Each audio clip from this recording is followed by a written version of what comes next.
The Obama campaign created vital infrastructure in places like Virginia this year. Democrats are pressing to use the campaign's voter database for next year's gubernatorial races in Virginia and New Jersey. It apparently consists of voter information as detailed as what magazines voters subscribe to, what kind of cars they drive, what their houses are worth, whether or not they have a hunting license. What kinds of conversations have you had with the Obama team about making sure those kinds of tools are available for Virginia Democrats next year? Yeah, we're thrilled. We received close to 1 million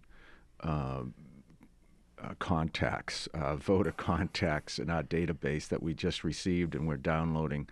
So OFA, or Obama for America, has shared the data with us as a Democratic Party of Virginia, and that is just tremendous with respect to looking forward to 2013. If we can communicate with those individuals. Now, many of them will be overlaps with the Kane campaign, who shared all their data with us as well.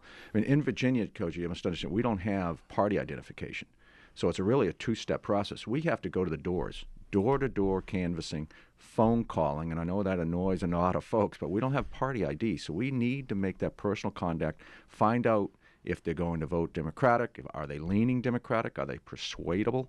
And then when you have that data, and, of course, if they're voting with you, then there's a get out the vote as your election approaches to get your vote out. But we can't just like Maryland go, okay, here are the number of Democrats. We're just going to focus on these Democrats, and if every Democrat gets out, there's enough Democrats to win an election.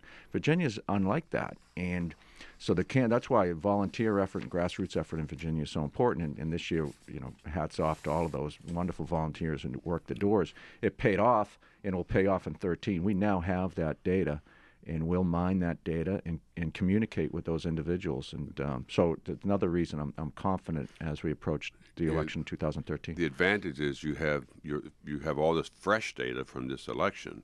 The disadvantage is people who are not in politics are pretty well burned out by politics. And so to tell them that you've just had Thanksgiving dinner and you're going to have another one tomorrow, is what you're saying. You have to start now to be ready for next year. And I think They're was pretty weary for pretty all worn that. out. We saw that in 2009.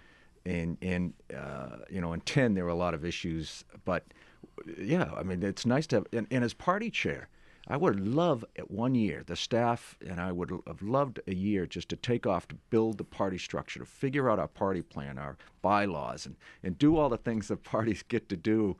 We never have time to do that. We're always looking for the next election, and that's frankly why we exist as a Democratic Party, is to get Democrats elected. So that is our primary purpose. But it'd be nice to have a little bit of time off, a breather. Right. And I know the volunteers and I know the voters. I mean, they're going to start seeing television ads, soon.